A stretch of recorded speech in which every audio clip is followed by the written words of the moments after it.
Hello, rich girls. Welcome back to a very important episode of Old Money, the podcast to help you build the trust fund you wish you were born with. I am your host, Amber Evenson. And if you've ever wanted to get yourself behind the gates, into the country club, into the ivory towers of corporate, this episode is for you.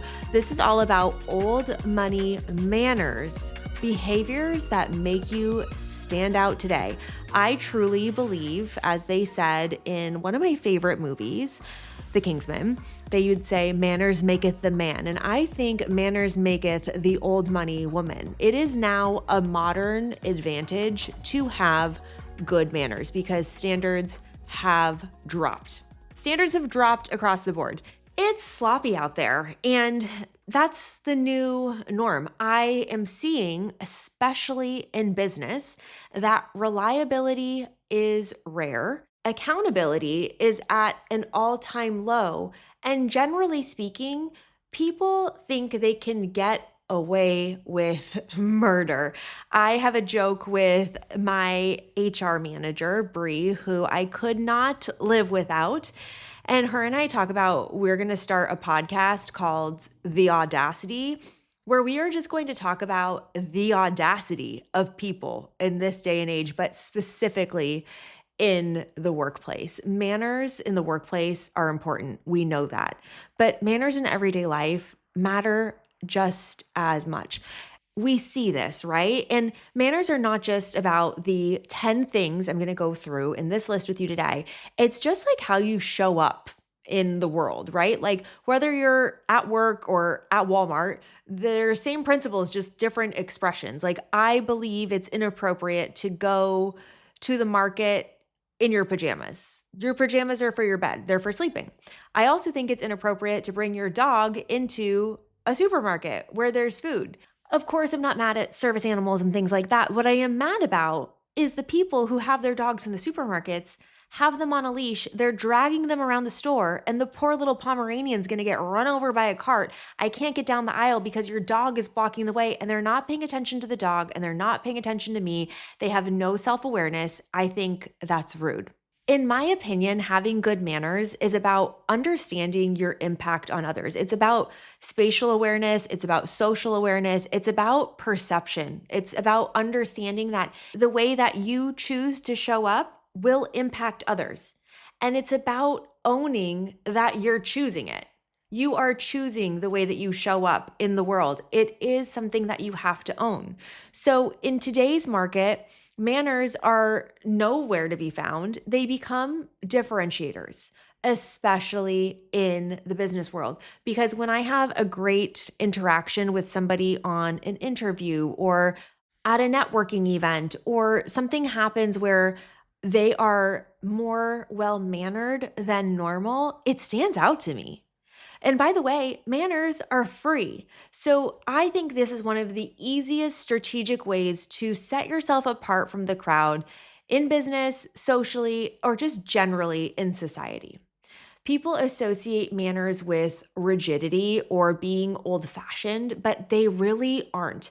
It is about being memorable through your conduct, because in a world of late replies and flakiness and over-familiarity, basic manners now read as elite. So let's jump into 10 old money behaviors that quietly signal credibility and totally differentiate you from everyone else. You guys love the episodes about being chic, about being a high value woman.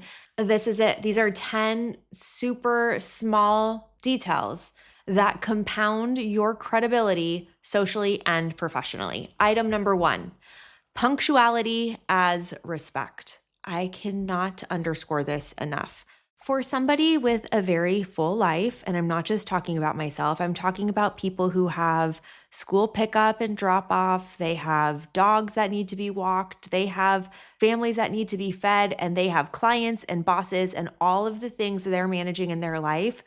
If you're anything like me, you're probably running your schedule like a very tight ship. Your Google Calendar is probably color-coded and optimized for everything, including when you're going to eat lunch and when you're going to take a break. For me, especially on high stakes days like photo shoots or video shoots, I am running from appointment to the studio, having different photographers and videographers and models and assistants and all these people, and we're running a symphony. And if one piece of that symphony is out of sync, the music doesn't work. I want to shout out my makeup artist, Christian, who is just the sweetest person in the entire world, and he's always early. It shows so much respect to me that he knows that my schedule is busy on these shoot days, and he shows up early so there's no pressure. Being early is super calm and it gives us time to set up and I can make us a cup of coffee. Being late is chaotic, but being on time signals self-management and respect for other people's lives. And quite frankly, old money treats time as shared property. Nothing says I have my life together like arriving early and being calm instead of flying in the door 10 minutes late like a screaming banshee. When I have vendors who are late or who show up at times that we did not agree upon, it throws off the entire schedule. I just had this happen recently at a photo shoot. The day before any shoot with myself or any client, I am texting and emailing and getting confirmation from every single vendor, model, assistant, person that needs to be on set, making sure that everybody's aligned. They know where to go. They know where to park. They know what time they're supposed to be there. Because these are such tight schedules, everybody has to show up when they're meant to show up. And what happened at this shoot was this vendor was supposed to show up at 1:30. 1:30 came and went. So then I have to go out of my flow. By the way, I'm the talent on this day. I was the one being photographed. I have to stop being photographed, get my phone out, and as 1:30 is passed, now I'm texting this vendor. Hello, where are you? Now I'm starting to get worried. Are they going to show up? Are they going to cancel? What's going on? It's 2:00. I still don't hear from them. I'm texting again. And then 2:30 rolls around and it's a response finally of, oh yeah, I'm right around the corner. And then it's I mixed up the times. I'm so sorry, but I confirmed the day before. And it threw me off and took me out of my moment where I'm supposed to be on for the camera, giving Smy's eyes like I'm on America's Next Top Model. And instead, what's reading on my face is, oh my God, what if this vendor doesn't show up? Where are they? Being on time is a small detail and it matters so much professionally. It stresses me out to no end when we have an agreed upon time and you don't uphold your commitment. For me, for my awareness at that photo shoot, I was planning on being there at 1:30 for a 2:30 call time. So I had planned on being there 30 minutes early for a 2:00 call time. And then I got stuck in traffic and I was there at 1:40. So I was still 20 minutes early, but I was texting the person at the studio to let them know what my arrival time would be. You can't always be perfect, but you have to be proactive in communication. Socially, for us, we typically say with our friends or our family, hey, we'll be there between like 5 and 5:30 or 6 and 6:30 or whatever it is. And that way there's not so much pressure around it. But what does not work for most people is people who are chronically late. Like if you are a Dorit on Real Housewives of Beverly Hills who is always late because they're in glam, you just don't have any idea of how much time it takes you to get ready. And when you make people wait for you, it is so rude, especially when there's a full group. If there's ever something where I'm holding up a group, I'm like, go ahead, take care of yourself. I'm the one that's behind. I'll get myself wherever I need to go. You have to own that. I don't know that that's ever happened to me. I guess I'm just thinking about how I'm always like seeing Dorit make them hold up like a private jet or a bus, or no, who was it on Miami? Lisa Hochstein. She's always late. And they're sitting in this party bus waiting for her for 2 hours. Not on my watch. That would not work for me. Anyway, for me, being punctual is so important. It is a small detail that matters so, so much. Okay, item number 2 on manners that maketh the old money woman, sending a thank you note. When it matters, a handwritten, short, specific, prompt thank you note means so much. Somebody recently introduced me to some podcast hosts and I was able to be on their podcast as a featured guest. So I sent her a thank you card. And then after the interview, I sent both of the hosts thank you cards for hosting me. So after an introduction, an interview, hosting, somebody has you over to their house, they give you a gift. A thank you card is a must. I have the best thank you card. It's sitting right next to me from our nieces and nephews. And it says, Dear Justin and Aunt Amber, thank you so much for the money. I love how it looks in my bank account. Amazing, so cute, and great job for the parents of teaching writing thank you cards young. It is such a small and easy way to show respect. Bonus points if you have some cute stationery that you make. If you go to moo.com, that's where I make all of my stationery. I have it all customized. I have old money stationery, AF marketing stationery, I have Evenson stationery. And I love to just send a little postcard that just says, thank you, I love you, thinking of you, I appreciate you, because it goes a long way to show people that you're grateful. Item number 3 is in the same vein, but it's more about just general communication. Prompt and polished communication is so important. I hate having to follow up on my follow up. If I am reaching out 2 emails in a row, hello, I feel awkward. I don't want other people to feel awkward with me, so that means I follow up promptly. I follow up with clear subject lines that are customized for whatever's happening now.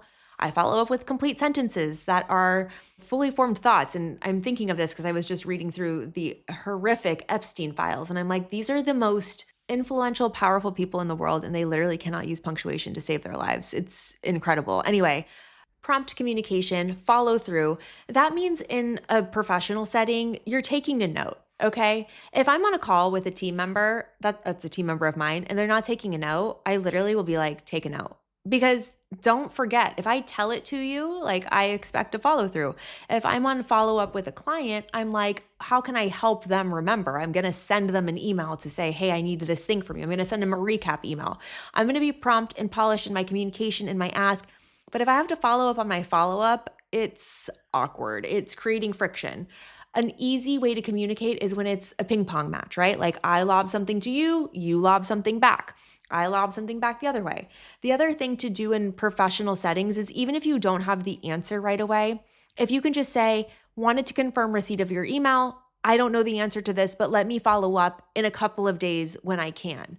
Even just completing that communication cycle by responding and letting the other person know that their message was received, huge differentiator in professional communication.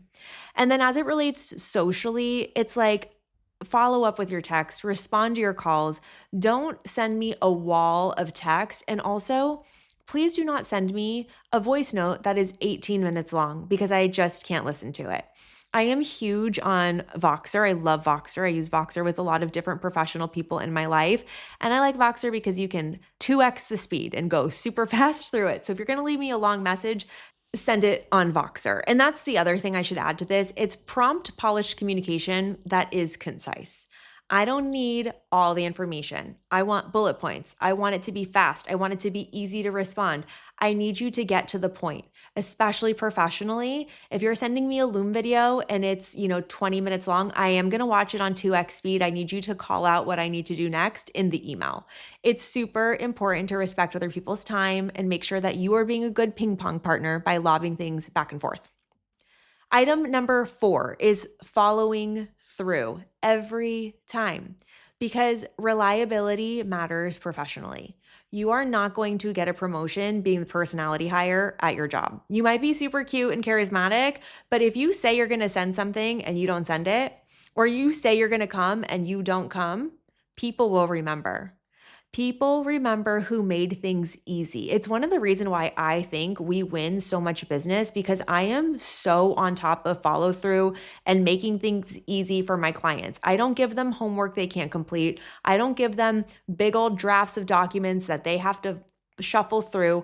I'm the one that's doing all the heavy lifting and putting it in a really easy to read, easy to digest package so that they don't have to work hard to work with me. And then, of course, socially, if you say you're going to go to somebody's party and then you don't go, people remember that, especially if you're chronic about it. Like if you're always like, oh, I'll see you this weekend, and then you don't show up, oh, it's just such a bad look. So I think what's really important is being honest about what you can and cannot commit to. So if you can't make it or you don't want to go or it's not a priority, then don't say you're going to go just so that you can flake. I hate that. Especially when it's a big event, you have to remember people are planning their budgets around how many people are going to eat, how many people are going to drink, all of those things. Like when we had our party for our wedding, I think we had 110 people that had RSVP'd yes, and I think about 95 people actually showed up. However, we knew that was going to happen because there's like people who get sick or something comes up at the last minute, a sick kid or whatever. Nobody ghosted us, which was so appreciated. But we knew we would have about 20%, 15% of extra food, which is totally okay. But I will tell you, I know off the top of my head, people who didn't come because they were sick or because they had a last minute thing. Like, we want your presence there. You're invited for a reason because we think you're going to make the party better. We want to celebrate with you. So when you don't show up and you have no good reason, people remember that. And it's not that they're remembering you positively. Okay, item number 5. I just talked about this a few episodes ago, the friendship episode, but being useful in a relationship, professionally, socially, anything, is so underrated. And one of the ways that I love to be useful is by making introductions. Introducing people thoughtfully is so important in business. It is how businesses grow. When you can make connections and see opportunities that other people can't, you are being the Kevin Bacon of our generation. 7 degrees of Kevin Bacon, right? You want to pull people together that might not have a unique connector and be that unique connector for them. This is social fluency at the highest level. When you make a good introduction, that means you're introducing people thoughtfully, not just because one person said, "Hey, will you introduce me to that business owner?" No. You are checking in with the person you're making an intro to and seeing if they're interested in the intro. That is huge for me. I get so many intro emails. "Hey, I wanted to connect you with this person. Hey, I wanted to see if you could coach this person for free. Hey, you could do this, you could do that." I'm not open to that. And for me, it puts the burden on me to then say no, like set a boundary. Yeah, I do offer career coaching and there's an hourly rate for that. You can book at this link. And that's an awkward thing to do to a new introduction.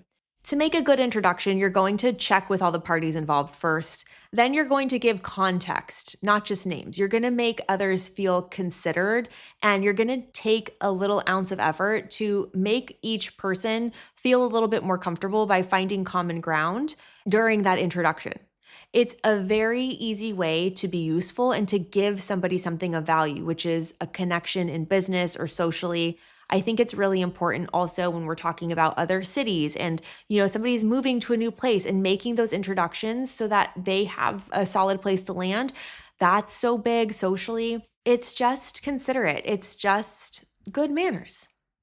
Number 6 is respecting the room. And this goes into a couple of different categories, like subcategories, if you will. I work in multifamily real estate, meaning that we work with apartment developers in building out beautiful apartment towers and communities and marketing them, branding them, etc. And so in that process, I tour a ton of multifamily projects. And if you've been into an apartment community recently, you know how amenitized they are. They're insane. They have saunas and cold plunges and Pilates reformers. They used to all have tanning beds back in the early 2000s, but that's gone by the wayside. Now they have these huge co-working rooms and big kitchens that you can rent out for private events or parties. They have all of these awesome spaces that they want you to be activated in. They're like a third space. You have your apartment and then use these amenities like your third space. And I was touring a project in a major city recently. Beautiful, beautiful tower. Crazy people in this tower, okay? Because we went to the top floor, which was the sky deck. It was a beautiful amenity, perfectly furnished, so chic. And what I saw horrified me. First of all, there was a couple in their not nice pajamas. They were not in Everjay nice pajamas that were matching. I'm talking about ratty ass pajama pants that had like Marge Simpson on them, ratty t-shirts with holes, hair not brushed, dog being dragged on a leash. You can tell that's a sensitive thing for me. I hate it when people are not aware of where their dog is spatially and they drag their dogs. Anyway, I digress. They were just barely waking up and they looked a mess. They were not polished or put together. And not even that they needed to be polished. It was that they weren't dressed appropriately for the space, where also in this space, a woman was using it for co-working, which you think would be fine, right? Well, This woman took it a bit too far because she had set up shop in I guess it would be on the island of this huge kitchen. So this island has like 12 chairs, right? It's a huge island in this big kitchen in this big amenity space in the sky deck of this tower in a major city in this country. And this girl had brought a wagon with her, like the wagon that you put your groceries in. And in that wagon, she had taken dual monitors, two monitors, computer monitors, and a laptop and a camera. And she was hosting a Zoom call in that common amenity space with her two monitors and her laptop set up. And she was on a Zoom call. Insane behavior. It is not respecting the room. It is one thing to be discreet with your laptop. It's another thing to bring your work from home setup into a common area where other people are trying to also work from home. And then to be on a Zoom when you're being loud and speaking and presenting and other people are speaking and presenting. It's just not the appropriate space for that. And not to mention, anytime you have your phone, you're watching TikToks, you're listening to music, if you're in a shared space, you need to respect the room by putting those headphones on. Now, if you're listening to Old Money Podcast, I know you are not that person. I heard the best thing, I forget where I heard this, of how to handle people who are in a shared space like a bus or a train and they're listening to their phone on loudspeaker and what to do with them. This person said, the approach is you say, "Oh my God, I'm so sorry. Did you lose a headphone?" And the person's like, "Wait, what? No." And you're like, "Oh, because I can hear the volume on your phone. Your headphone must have fallen out." And it's kind of disarming, and it's supposed to like help people recognize that they should turn their volume down. Now, it's definitely passive aggressive, but I'm not here to start fights on a train. My point is this: respecting the room means understanding how you show up in the space and knowing that other people are there also trying to use the same space for their own quiet enjoyment. So showing up and being a bit of a mess in a space that's a little distracting, it's just good manners and decorum to at least put yourself together before you go out into public. You can look however you want to look in your home, but when you go into public, it shows respect to other people when you're dressed well. Same thing with working. If you're going to work in a public space, you need to be aware of your environment. It's generally not okay to bring a full iMac into a Starbucks and set up a desktop computer in a public space. Laptops are for small computing. Desktops are not for public spaces. And the other thing too is just understanding how to be appropriate with structure in the room, especially professionally, knowing when to lead, knowing when to defer, understanding the roles in the room. And a lot of that just comes through understanding who's in the room and what status they hold. I'll tell you, I once made a huge faux pas with a client that was a client for a short amount of time because I was touring properties, and I take this responsibility as my own, but I did not get any clue in from anybody on the team. I was touring properties with the development team, and I had never met the team before. This was my first time meeting them all on site. And they said, "Oh, we have Mike stopping by to tour with us as well." This is a publicly traded company. I have never met Mike before. I meet Mike, he's in blue jeans, and I said, "Hi, Mike, nice to meet you. I'm Amber, great to meet you." And then I was deferring to the development director and not to Mike because nobody told me who Mike was. Well, it turns out Mike's the CEO. Mike was the CEO. I had no idea. I had no clue. I was asking Mike, I was like, "So what's your involvement on this project specifically? Like, what were you responsible for?" Because I was trying to find out who he was. I didn't know if he was the maintenance manager, the property manager, or just a random guy named Mike. I had literally no idea. So respecting the room and doing your research is important. That's on me. But also setting people up for success by giving a proper introduction and saying, "Hey, Amber, this is Mike, our CEO." And I could be like, "Oh, hello, Mike." And then I would have a little bit of context to what's going on. Okay, item number 7 about having good manners and how it's going to set you apart from the crowd. This is one of those ones that doesn't really set you apart from the crowd unless you do it wrong. And it is being discreet. Not repeating private conversations, not oversharing your own business, and not posting everything that happens to you or every thought that flies into your head. Privacy reads as power. However, we don't often think of this until somebody goes too far and they repeat a secret that we told them, or they start to overshare on social, or they're not shutting up on their Instagram stories, posting every unhinged thought that they have at every moment of the day. Being discreet and being private about the things that are important to you in your life is a flex. And you also have to remember manners is about how you show up and how you affect others. So when you are oversharing or you are repeating private conversations, you're gossiping, you put other people in a bad position. In the professional setting, this goes without saying. Like if you have something that's shared at your level and it's not to be shared with employees below your level, you are not to share it. You cannot share details of why somebody got fired or how much they're getting paid or who's on a PIP or what's going on in that other department. As soon as you're found out for talking, it's going to destroy your credibility. So discretion is key and privacy is power. Now, this next one is interesting because I got called out on this recently, which is gratitude without performance. And it's just about thanking people directly, not overdoing it, not fawning all over them like, thank you, thank you, thank you, not tagging people every time they do something for you on social media, because it becomes performative and it becomes about you, not them. So we went over to dinner at a friend's house the other day, and it was a Sunday night, and we drank way too much wine. So I was a little hungover on Monday, meaning that I was a little grumpy. And I went to bed super early. And I didn't send a thank you text on Sunday night after we got home or on Monday. So I sent a text on Tuesday and I was like, hey, I was really hungover yesterday, no excuse, but I wanted to say thank you again for hosting us for dinner the other night. And my friend was like, dude, like, I don't care. Like, we're inner circle. You do not have to text me and say thank you. Justin also called me out on this because every time Justin takes out the dog or takes out the trash, I want to make sure I notice it and thank him. I'm like, hey, thank you for taking out the trash. Hey, I noticed that you unloaded the dishwasher. Thank you so much. And he's like, I don't need that. It was actually like part of a bigger conversation that we were talking about ways that we feel most loved in our relationship, most emotionally supported or emotionally attuned. And he was like, you do this a lot and you can chill. And I recognize that the reason that I do that is because my love language is words of affirmation. So when people see me and they say thank you to me for what I've done for them, that makes me feel love.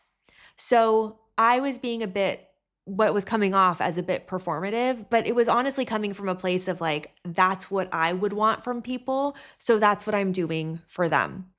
But when you, again, get performative on social media stories and tagging people and making it a big to-do, it becomes kind of like hard to keep up with. It makes me think about when we used to post Instagram stories for people's birthdays with like 15 slides being like, you're the best, happy birthday. And then all Instagram stories was happy birthday posts all year round. That's what that's like. Grace is subtle, and I think it's one of those things where you can make sure that people feel acknowledged. You're also attuned to their sensitivities and their love languages, i.e., I want words of affirmation, Justin, he knows that. And we can be grateful without being performative. Number 9 is leaving things better than you found them. This is extremely noticeable today. This goes for public spaces or conference rooms. Like if you use a conference room and then you leave it, pick up your trash, throw things away, tuck in the chairs, erase the whiteboard, like typical stuff. Or maybe an agenda. If you go through an agenda and you're in a document and you're in there, like clean up the formatting or do a nice job of making it better than the way that you found it. Maybe it's a follow-up summary after a meeting. Maybe it's an interaction with somebody that you have. Every interaction you should leave trying to leave things better than you found them. Like maybe it's a little bit of positivity or gratitude or just a normal neutral interaction, not performative, not crazy, but certainly not negative. And I see this a lot now in the workplace, and Bree, my HR manager, has corroborated this fact. A lot of people are showing up to work with a bad attitude and leaving things worse than they found them. That's coming into a meeting and having a stank face, being in a bad mood, not cleaning up your emotions before you go into the workplace is a huge problem. I went to a holiday party with one of our clients that has a team of about 40 people, and they do this really nice tradition where they give everybody their bonus checks in an envelope in front of the entire party. They say a few nice words about everybody, and the owner of the business kept saying the same thing over and over about people, like, no headaches from you. Thank you so much. And it's so funny because as the owner of the business, he's the one dealing with all the headaches, all the problems in the business, all the chaos, all the stress. It's on him. And so when people are no headaches, it means a lot. And it just means that you leave things better than you found them. It's no headaches means that you're not a problem. You have clean energy. You're coming into a space or an interaction or an environment, and you're just going to make sure that you not only return it to the state that it was, but make a bit of effort to make it a little better than it was when you walked in. And the last thing on the list here, number 10, is knowing when to exit. Now, we know that an Irish exit is rude and it's not preferred. You should thank your hosts and tell them that you're going to go. And if you have strong boundaries, you should be able to leave any place with grace, no matter what the circumstance, right? But the big thing for me professionally is being respectful of other people's times by ending meetings on time. I had in my head that I was going to hire this one vendor for my business. It was going to be a 5-figure investment per year, I'll put it that way, with this person who I had so many recommendations for them. They were revered in their industry. I had done all my research, and I was pretty confident that we were going to work together. And we had our introductory call, and I said at the beginning of the call, just wanted to let you know I have a hard stop at whatever time. And we got close to the end of that call, and I kept saying things about 10 minutes out to signal I needed to wrap up. Okay, perfect. So where do we go from here? Okay, thank you so much for that information. I would like to talk about next steps. I need to make sure that I'm getting all of this wrapped up. And that hard stop that I communicated, it came and it went. And she was still talking and selling me so hard to the point where I was late for my next call. And it showed me such a disrespect of my time. And I was just not able to close the conversation cleanly with her. It totally turned me off, and I ended up not selecting her as my vendor. It was awkward. I had to say, I'm so sorry. I have to interrupt you. I have to end this call now, because I had been saying things like, hey, I just wanted to flag, I need to get off. Okay, cool. And then she would and keep going. And I had to say, I have to stop you. I have to hang up the call. I'm late to my next call. Thank you for your time. That put the weirdness on me. So manners, again, are all about how you make other people feel. In that particular circumstance, I felt so weird about having to do that. And if that happened on our first call, I'm certain it would happen on every call moving forward after that. So for me, it's good manners to use the time that you have, respect that person's boundary, and get off when you need to. As it relates to a social situation, knowing when to exit the party without doing an Irish goodbye, just leaving events without drama, again, closing conversations cleanly. Elegance is often about the ending and how you leave a situation. It doesn't have to be this big dramatic thing, but nothing good happens after midnight. You don't want to be the last person at the party, and it's respectful to your host for you to show up on time when you say you're going to show up and leave when the party is over so that they can go on to do the rest of their life. So to wrap this all into a bow, I just want to kind of overview what we talked about here. We kind of have some sections, right? We have some manners that are related to time, which is punctuality and responsiveness, knowing when to exit. We have communication, which is clarity and prompt communication, concise communication. We have social fluency, making proper introductions, making sure you're respecting the room of different people, of understanding what's appropriate, what's not appropriate. And of course, discretion, gratitude, and then closure, leaving things better than you found them, knowing when to exit, sending a thank you note, all of this stuff. I believe in a world where everyone is trying to stand out and get ahead, it's becoming rare for somebody to just be impeccable with their manners. It is behavioral wealth. It is the way that you carry yourself. And if you want to advance professionally, socially, people say they're old-fashioned or they're stiff or they're outdated. I don't think so at all. In a world where everything is fast and cheap and a fleeting moment on an Instagram post, being well-mannered is chic and it's high value and it's memorable and it is absolutely a differentiator. If I forgot any manners that your mother taught you, send me a DM at Old Money Podcast on Instagram or TikTok. Send me a note, tag me in your stories. If you listen to this podcast, take a screenshot, tag me. I would love to share for you. Share this with a friend, leave me a review, say hello. Thank you so much for being here, and I will talk to you on the next episode.